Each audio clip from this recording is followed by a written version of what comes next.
Assalamualaikum warahmatullahi wabarakatuh.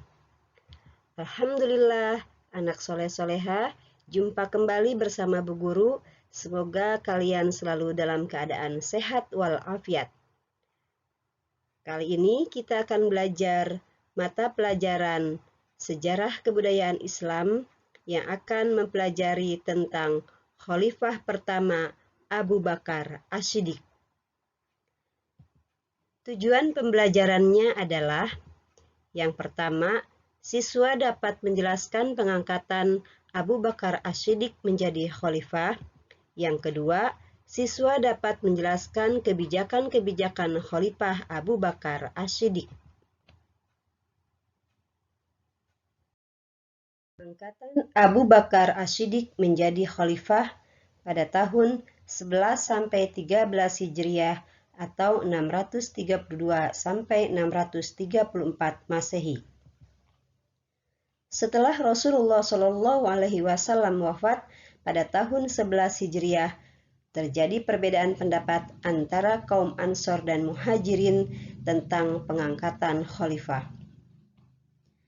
Kaum Ansor mengajukan Sa'ad bin Ubadah, sedangkan kaum Muhajirin menginginkan dari kelompoknya. Sementara kelompok yang lain mengajukan Ali bin Abi Thalib karena sebagai menantu dan kedekatannya dengan Rasulullah. Umar bin Khattab mengusulkan agar pengangkatan khalifah atau pengganti setelah Rasulullah wafat dengan diadakan musyawarah. Persetujuan pengangkatan Abu Bakar menjadi khalifah didasarkan atas orang yang pertama memeluk Islam, dan memang beliau selalu diajukan oleh Rasulullah karena Rasulullah sangat mencintai Abu Bakar As-Siddiq.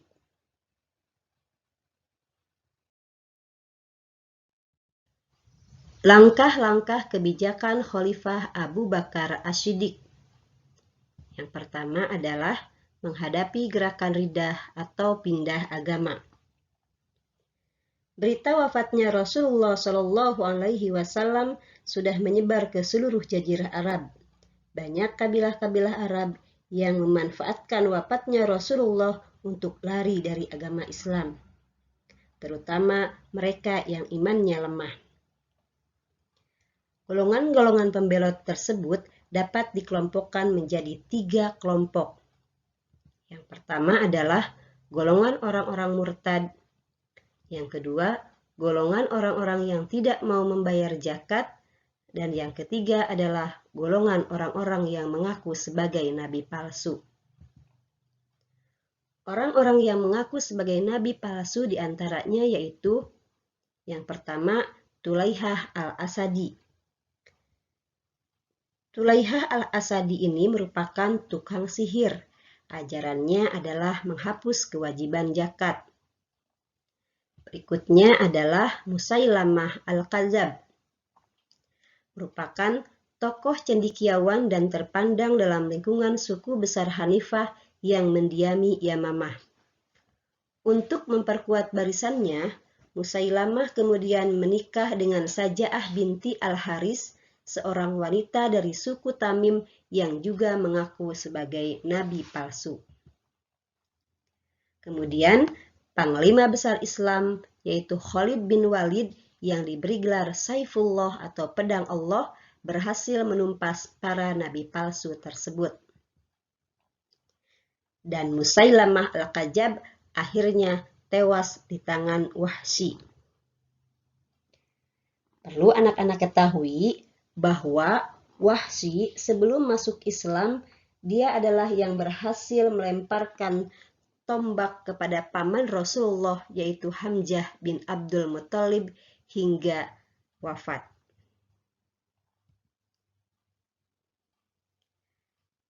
Selanjutnya yaitu menumpas gerakan riddah di Yaman yang dipimpin oleh Qais ibnu Andiyagus, seorang panglima pasukan Aswad al-Insa, seorang nabi palsu yang tewas pada masa Rasulullah Shallallahu Alaihi Wasallam masih hidup.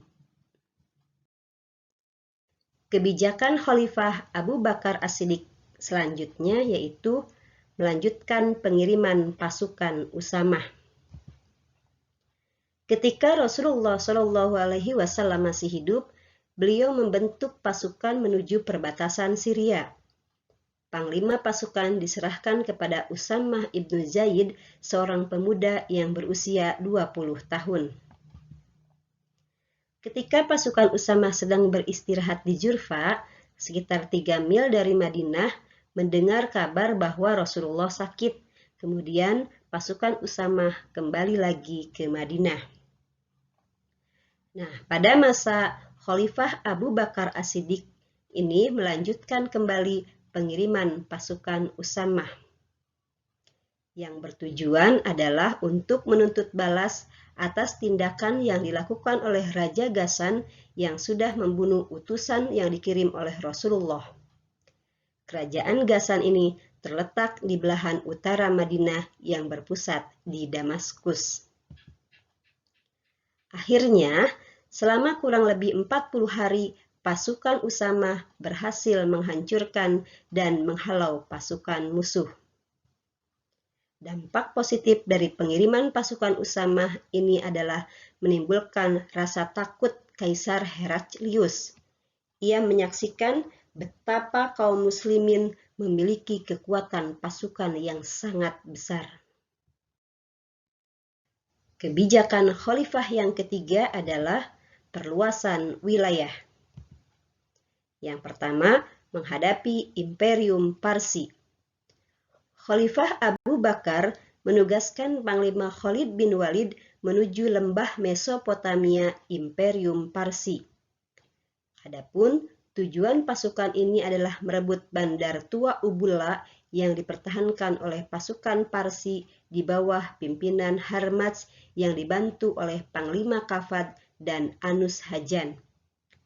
Kaum muslimin pun berhasil menaklukkan Kuwait, Hiro, Basroh, dan Yaman tahun 12 Hijriah atau 632 Masehi. Berikutnya adalah menghadapi Imperium Romawi. Pada awal tahun 13 Hijriah atau 634 Masehi, Khalifah membentuk 4 pasukan. Yang pertama adalah Panglima Amr bin As yang diutus untuk ke Bandar Aila di Teluk Aqobah, kemudian menuju Palestina. Kedua adalah Panglima Sarahbil ibnu Hasana yang ditugaskan untuk merebut kota benteng Tabuk, kemudian menuju Yordania. Yang ketiga adalah Panglima Yazid ibnu Abi Sufyan yang ditugaskan untuk menaklukkan Damaskus, kemudian menuju Syria Selatan. Dan yang keempat adalah Panglima Abu Ubaidah ibnu Jarrah yang ditugaskan untuk merebut kota benteng Homs, kemudian menuju Syria Utara.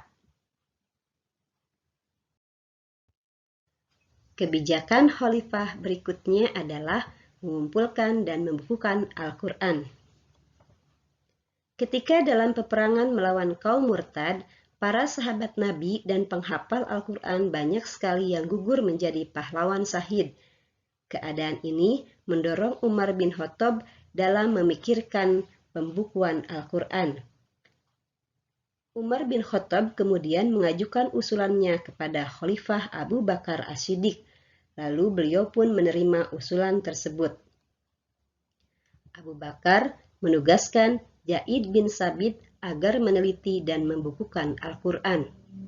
Sehingga Al-Quran pun terkumpul dalam satu mushaf yang kemudian diserahkan kepada Hafsah binti Umar bin Khattab sebagai istri Rasulullah Shallallahu Alaihi Wasallam.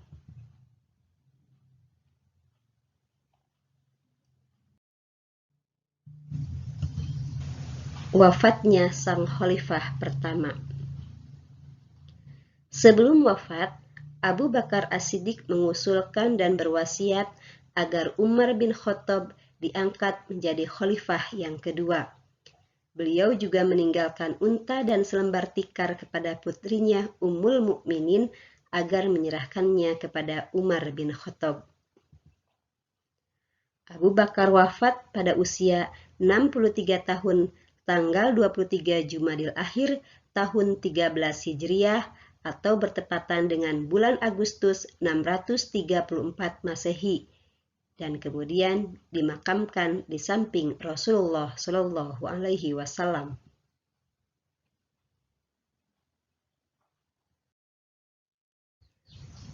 Demikian yang dapat Bu Guru sampaikan. Mudah-mudahan anak soleh-solehah dapat memahaminya. Selanjutnya, kerjakan tugas pada lembar kerja. Terima kasih. Semoga bermanfaat. Wassalamualaikum warahmatullahi wabarakatuh.